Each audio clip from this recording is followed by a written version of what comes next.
wear some thick glasses, if you can find them. This is why everybody on MSNBC looks the same. Right? Fox News is the one thing that the right has done correctly. Right? Everybody on Fox News is very attractive. That actually matters. That's why they have good ratings. MSNBC cultivates a different look, which is like the hippie in the basement look, typing on their computer, right? Like the 3-day stubble, and they all have the same pair of glasses that they've been handing around since Keith Olbermann was on the air. By imagistics, how you define yourself in image matters. Most people make a snap decision about whether they like you or not. Within literally 1 second of them seeing you, science shows that they are going to determine whether they like you or not. It's true in dating, it's true in friendship, it's true in life, and it's true in politics. So it's very important that our body language be good, and when we look angry, when we look upset, when we look old, when we look mean, it makes it too easy for folks on the other side. And that doesn't mean that you have to pander by, making the asinine assumption that if you throw a couple black candidates up on stage, black people are going to vote for you, or if you throw a couple Hispanics on stage, Hispanics will suddenly see the light. That's not how it works. But you have to present yourself as young and fresh thinking, and you should have fresh thoughts. I mean, because this is, in the end, what really distinguishes us from the left, what distinguishes right from left, is that while the left calls themselves progressive, the left is not progressive. The left is stagnation. The left wants to redistribute what currently exists. The left's goal is for everybody to have an iPhone 5. Preferably, if you have two, you give one to somebody else. The right's goal is for us to get to iPhone 12. Right? The right's goal is for us to actually achieve things technologically. The fact is that poor people in this country live better than rich people did 80 years ago. That's not true in most countries in the world. Most countries in the world are living the same way they did 500 years ago. And if you think they're not redistributing wealth, they are. They're redistributing wealth. It's just not creating anything. This is the difference between us and the left. Now, this means a reorientation for folks on the right. People on the right like to talk a lot about the past. We're very fond of the past. We like the Constitution for a good reason. We like founding philosophy for good reason. We like Lincoln and we like Reagan. We like a lot of things in the past for good reason. The problem is, it is very, very, very easy to caricature the past because the past is defined. Right? Whenever we say that we like certain things about the 1950s, like, for example, the booming economy and a much better level of family values, the left immediately comes back with, well, segregation and women are not in the workplace. Right? Because the past is already defined. Whereas if you're Barack Obama, you don't talk about the past ever. The past is a bad thing. The future is a good thing. Now, the problem for Obama is that he doesn't actually say what the future is going to be like. He just tells you he's going to change things and that he's going to take you to the future, which doesn't mean anything, but it sounds great. Right? I'm going to change everything, and then we're going to be in the future. Well, guess what, gang? Right now, what I say in 2 seconds will be the future. The future. Right? We're there. What a magical world. We are presenting a vision of the future that's different, a vision of the future in which human freedom makes lives better. It makes people's lives better. But in order to get there, we have to label the left for who they are. They're interested in making you the bad guys in this morality play. I started off by saying every political discussion is a morality play. This is a morality play. There's one side that wants to stagnate. There's one side that wants to keep inner city children in poverty and degradation, in bad schools because they want to pay off their teacher union buddies. There's one side that wants to make sure that you can't drive the car that you want because it might kill a dolphin one day 40 years from now. There's one side of the political aisle that says you need the permission of somebody in Zimbabwe in order to raise your thermostat 2 degrees. Right? There's one side of the political aisle that says it doesn't matter if a woman decides to kill her baby because it's 2 minutes before it came through her vagina. Okay, this is insanity. And I understand Ronald Reagan said a lot of very wise things. One thing that he said that was not particularly wise is he said that some folks who are on the other side of the aisle, we don't think that they're bad people, they're just misguided. At a certain point, when you get 3 generations down the line into impoverishment, into misery, into the spread of human misery and the spread of violence, at some point ignorance becomes sin. Don't be afraid to label bad policies what they are, and don't be afraid to label what the other side is doing for what they are doing, because they're sure as hell going to label you. There's only one way to fight a bully, and that's to punch him back twice as hard. Thanks so much.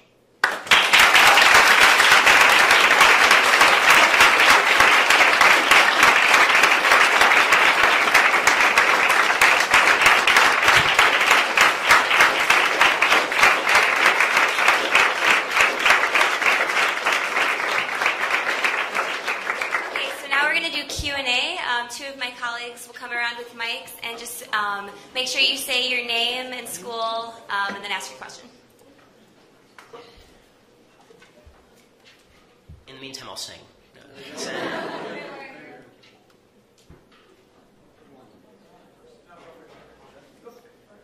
God, everybody's so polite. You know this is a conservative gathering. Eric Lindrum. I graduated from Hanford West High School from UCSB in the fall. This is a question I've been holding on to for a while. it seems, obviously, after the defeat of 2012, obviously, yeah, people saying the party's in trouble. And 2016 is looking to be worse because, obviously, shouldn't say elephant in the room, I guess technically donkey in the room, that being Hillary Clinton. The elephant was correct. Well, of course. Obviously, she's looking to be just a powerhouse. Even with Benghazi and all that, many people are saying she's unstoppable. So, in your opinion, who do you think would be the ideal Republican candidate who would have a chance of beating Hillary Clinton? It's a little early, obviously, but I'll tell you, there are people who stand on principle, which is something that I like. I know Senator Paul, I know Senator Rubio a little bit, I know Senator Cruz relatively well. All three of those guys are very interesting candidates. What I will say is that Senator Paul has tremendous political instincts. He has very, very, very good political instincts, and he also sort of reshifts. I don't agree with him on foreign policy virtually at all, but Senator Paul is reshifting the debate in certain ways to appeal to young people. Right? His position on marijuana is very appealing to a lot of young folks. He's much more libertarian not in terms of abortion, but he's a states' rights guy in terms of marriage. He also is somebody who doesn't speak like a typical Republican, which is a big thing. I think that Ted is a very talented guy. He's a very, very, very smart guy. He needs to recast himself a little bit and bring something new to the table, because everything that we talk about what I like about Ted is that Ted does a very good job of casting the other side for what they are. Right? Ted calls out the other side very, very often, and he's correct. He's eminently correct. What Ted needs to do is he needs to get away from the vision of the Tea Party that the media has created is an old white person standing in a park wearing a Thomas Jefferson wig. And as far as we can disassociate from that as possible, while keeping the founding ideals will be a good thing. I said imagistics matters, it does. I don't think Hillary is unbeatable, but I think that there's two steps to defeating Hillary. The first is to just completely destroy the mainstream media. It has to be destroyed. We're not going to win elections until the mainstream media is completely destroyed. The mainstream media, Andrew Breitbart, who was my mentor, and I knew him for 10 years, Andrew always used to say that the media was the fight, the media is the fight. The fact is that Hillary Clinton was a horrendous Secretary of State. She was not a mediocre Secretary of State. She was a brutally horrible Secretary of State. The fact is that Hillary Clinton bears responsibility for what happened in Benghazi under the law, under the Secretary of State's website. It says she's responsible for the security of embassy personnel. The fact that she's been allowed to get away with it is a testament to the power of the media. So we're going to have to destroy the media, no matter who their candidate is. I mean, they could literally run Joe Biden and still get 40. Remember, they could run Joe Biden and get 47% of the vote, 48% of the vote. Right? Not because of the 47% or any of the nonsense Mitt Romney was talking about, but because there is a high level of belief in the Democratic Party thanks to the media. So we're going to have to destroy the media, number one. And number two, we can't be afraid to attack Hillary for who she is. Everybody wants to be cordial with Hillary. It made me sick when she was stepping down and you saw Republicans on the Senate floor talking about how wonderful she'd been. The hell she had. There's not a single country on the face of the earth that is freer now than when Barack Obama took office. Not one.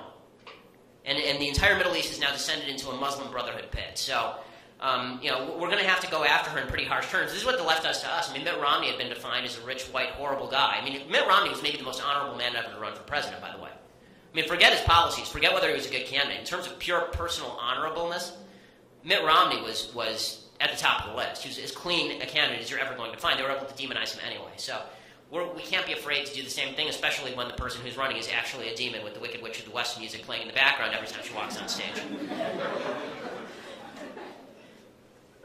Connor Phillips, El Camino, Rehab High School. How did it feel to find out that Captain America dislikes you? Oh, yeah, that was... after I debated Piers Morgan, he had me back on about a month and a half ago, and the guy who plays Captain America, Chris Evans, tweeted out that he genuinely disliked me.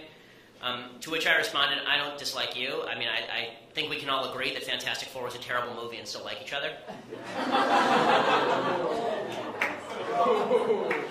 It was a horrible movie. I didn't really want to get brutal and talk about how the first Captain America was boring as sin. But how did it feel? Well, you're doing something right. When mindless actors who read other people's lines dislike you, then you're probably doing something right. Hi, I'm Stephen Taku from Renaissance High School for the Arts in downtown Long Beach. I was wondering, if you could reset every seat in office, like replace everyone, what kind of people would you put in office? And I don't mean like Republican or liberal, but like what kind of people would you want? What kind of people do you think would help this country in the States? Well, I mean, I think that, I'm not going to give the vague answer, people who are driven, people who have ambition. I don't think that's true. I think people who don't want to be there. I think that would actually be the first requirement, would be people who don't want to be there. This is why our politics is broken, because everybody who's there desperately wanted to be there. It should be a group of people who they were forced into doing it because they felt the need to be there. And they would prefer to fix everything in 2 years and get out. Right? I mean, that would be the first requirement. Now, beyond that, somebody who had some sort of business experience would be nice, if they know how the economy works. Somebody who was well-read in history would be nice, so that they know about how that works. Somebody with children, so they care about the future. I think there are a lot of folks in Congress who just don't care about the future. I mean, they live by the John Maynard Keynes line, right? The old John Maynard Keynes line was that in the long run we're all dead, which is the destruction of civilization. I mean, that's that perspective, that in the long run we're all dead. It's true. In the long run we are all dead, so why not just impoverish the future in order to serve ourselves in the present? That's the death of Western civilization. So, but first and foremost, people who don't want to be in politics would prefer to be home with their families, making a life for themselves, and were forced into it because the country is in such dire shape. Hi, I'm Rachel Ubalbi from St. Joseph High School in Lakewood, California. And you said that the media needs to be destroyed, and although my government book says that the media is not biased, tell me how much you think it is, and how would you go about fixing it? The media is worth at least 10 points to Democrats in every 4-year election, and probably worth 8 points to Democrats in every off-year election. That's how biased they are. The media is completely staffed. It's the same people I went to law school with. I mean, people who go to law school at Harvard Law School, they are very, very, very much to the left. They don't think of themselves as to the left. This is one of the great things about being a leftist. You don't think that you have an opinion, you think you have a fact. Right? It's just like your textbook thinks it has a fact, not an opinion. The media is not biased, and that's an opinion. The folks in the media don't understand. They live in a milieu in which everybody who surrounds them thinks exactly like they do. It's just like the university system. And so they've never heard anything different. And when they do consider something different, it's foreign and odd. The media is made up completely of people who feel the necessity to be on the side of what they perceive to be fairness. That's actually the top priority for most people in the media. They want to stand up for the little guy, and the little guy is always not the Republican in their definition, even if government is enormous. When I say the media has to be destroyed, the good news is the media is currently underway. I mean, it is being destroyed. The new technology is killing the New York Times. It's destroying CNN. It's destroying MSNBC. It's just all of the bastions of the old media are going down in flames. The LA Times might be bought by the Koch brothers. I mean, this is what is going on with the old media, which is wonderful. Thank God for that. But it's going to take a while. And I said after 2010, and the Tea Party won a vast number of seats in Congress, people were declaring this is the end of the old media. And I remember saying to folks, "Oh, you haven't seen them start yet. You have not seen them start yet." I mean, remember, in 2008, they didn't just pick the Democrat nominee and the President of the United States. They picked the Republican nominee in 2008. And the mainstream media built John McCain.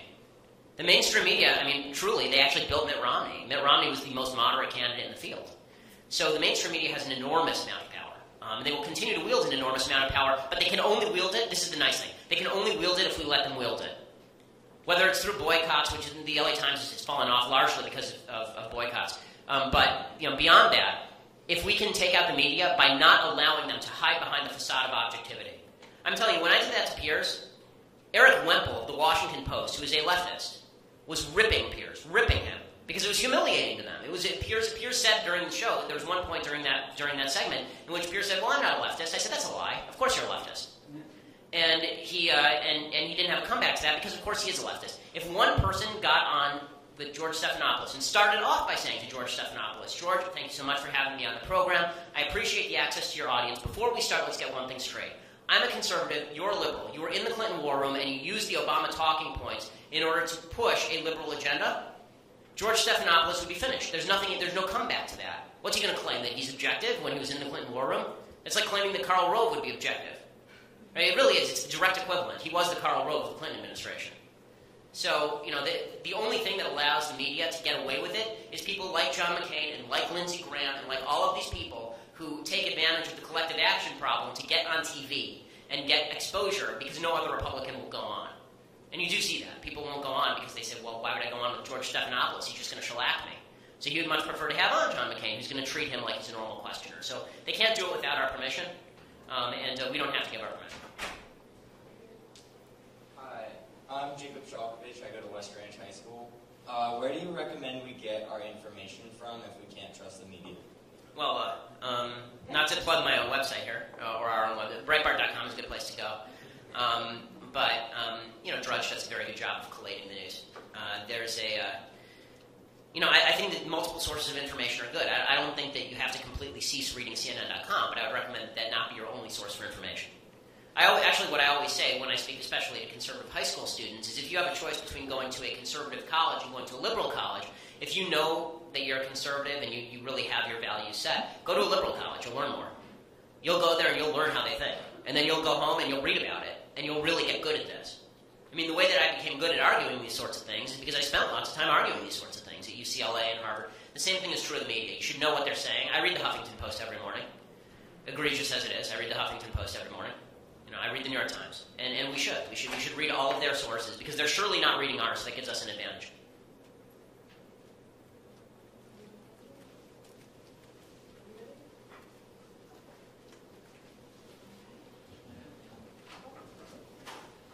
Hi, I'm J.R. Ridley. I'm one of the interns here at Young America's Foundation this summer.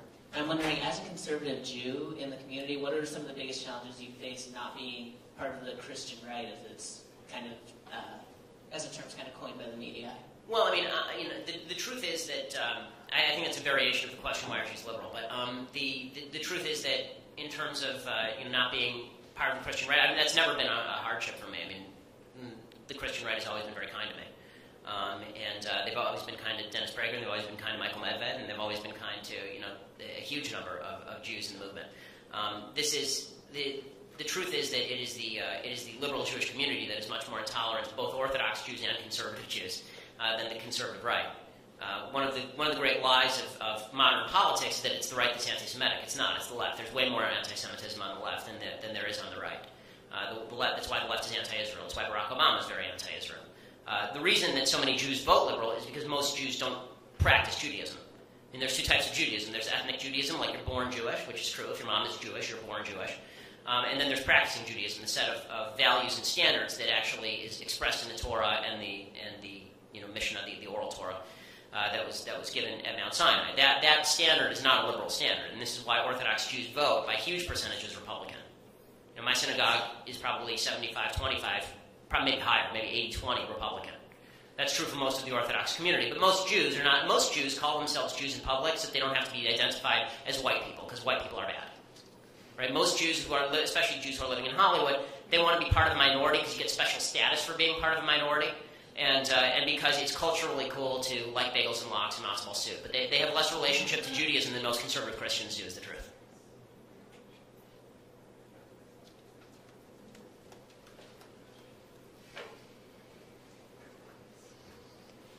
Hi, my name is Jeremiah Olson. I go to Camp High.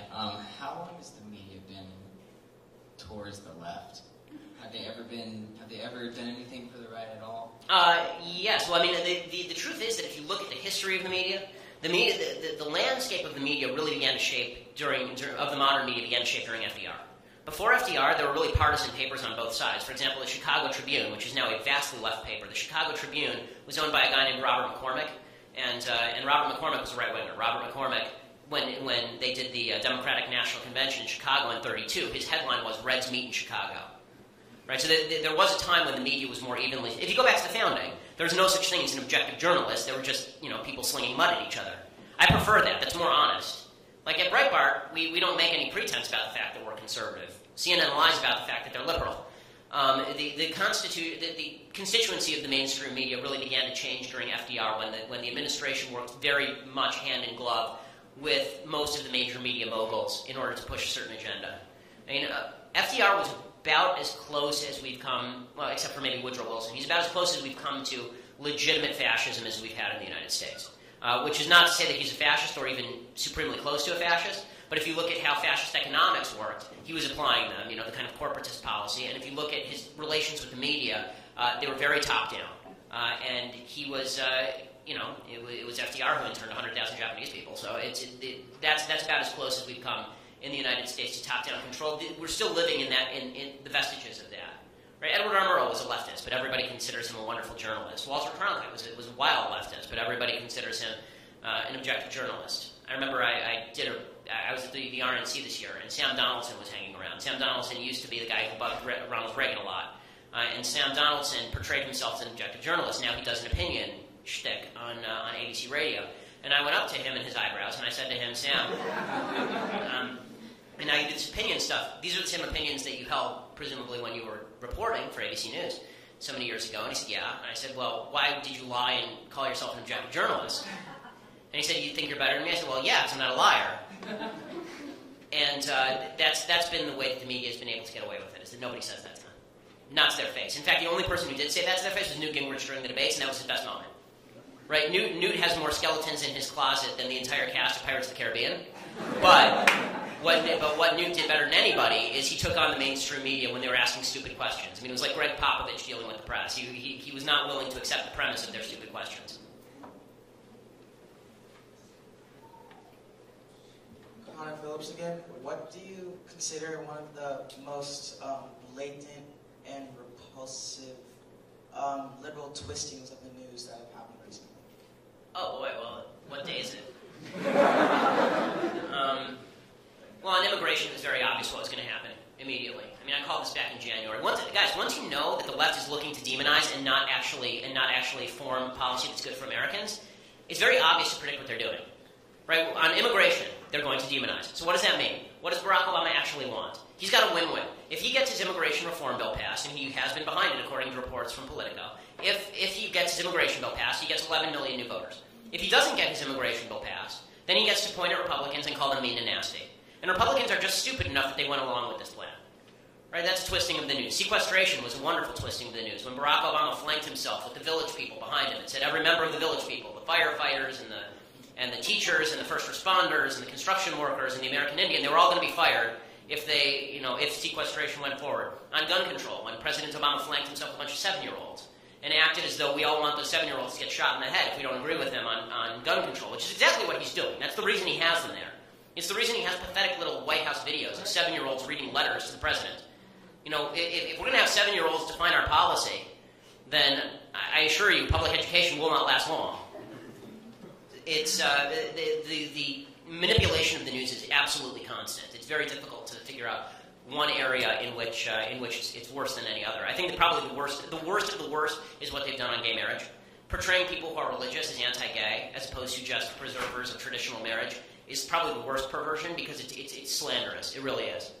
You don't have to be a bigot to think that a child deserves a mother and a father, and that the final cap on the destruction of traditional marriage in this country, which is what gay marriage is, that is destined to create another because it really is not the first, another generation of children who don't grow up in the sort of household that is best positioned to make children flourish. It doesn't mean that gay parents can't bring up kids well. It just means that a kid needs mom and a dad, and that if you have an ideal, the ideal should be a mom and a dad, and that is not an intolerant, bigoted position. It's actually intolerant and bigoted to pretend that men and women are exactly the same, and that men and women can give exactly the same thing to children. My name is Erin Atali. I'm from Mayfield Senior School in Pasadena, California.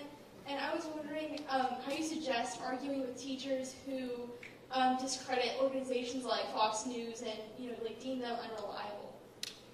Well, I mean, the question in any conversation, the question is the goal. You're not going to convince a teacher, so I assume that you're talking about the teacher says something in class. So the next question is your name on the test? Those teachers will retaliate. If they're going to retaliate, don't bother to talk to kids outside of class. If you have an anonymous test in your class and you can take your name off of it, like in college, we'll have blue books, right? Which is what saved me. My blue books were indistinguishable from members of the Spartacus Club. If you're going to talk to folks like that, I mean, the first question is always, please name the daytime lineup on Fox News, which they can't because they've never seen Fox News. The same way that when they say Rush Limbaugh's a bigot, you say, okay, what time in the morning is he on? They don't know, right? Because they've never listened to Rush Limbaugh. In order for them to have any credibility on this issue, they should know what they're talking about. As far as Fox News, the other thing you can say about Fox News is very obvious. Look, Fox News is conservative. Well, MSNBC is liberal. So what? Like, does that mean? Tell me what exactly. Give me an example of them lying to the American people. Give me an example of where they lied, and then you can talk about specific examples because a broad charge like that is worthless. You have to force the left to define terms. They hate defining terms. They hate evidence, and they hate having to define terms. Two bugaboos for them. You ask them either one of those things, and they will collapse like a house of cards. You can try it. Try it one time. You'll see. You just ask them example. Evidence would be a good one. I remember I was having a conversation about gun laws, about background checks, and I said, look, the concept of background checks is very nice. If we could weed out everybody with guns who is a bad guy, that would be great. I'm for it. Concept of background checks, I'm for. I actually said that in the interview. Concept of background checks, I'm for. Statistics show background checks do nothing. California has background checks, universal background checks. They don't do anything to diminish crime. So I prefer laws that actually are based on evidence of laws working. And I do this radio show in LA from 6 to 9 in the morning, which means I'm already tired. I do it with a liberal guy. And I remember I said this to this guy. I said this to Brian Whitman.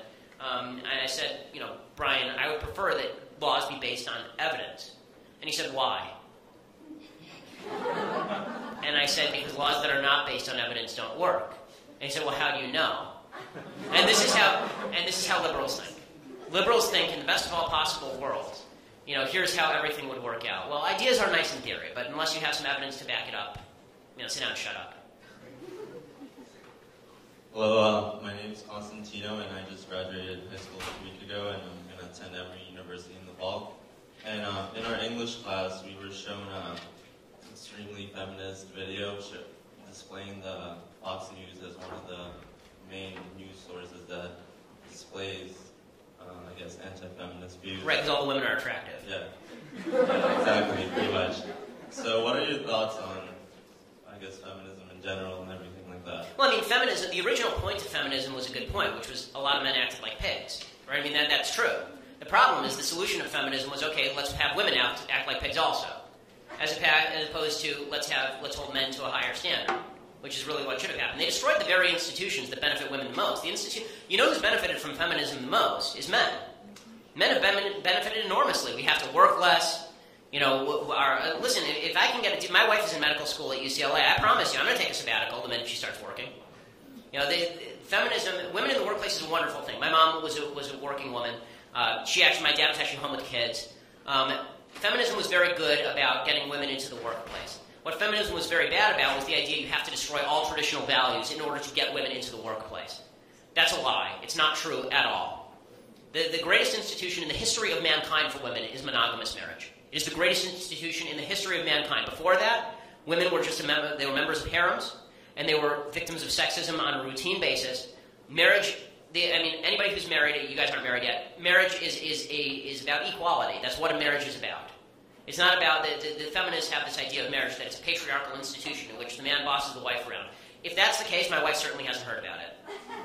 So, feminism has made a lot of mistakes, among them the idea that of separating marriage from sexuality, and the idea that women should act exactly like men, that men and women are exactly the same. That's unnecessary. Men and women can have equal rights without being exactly the same.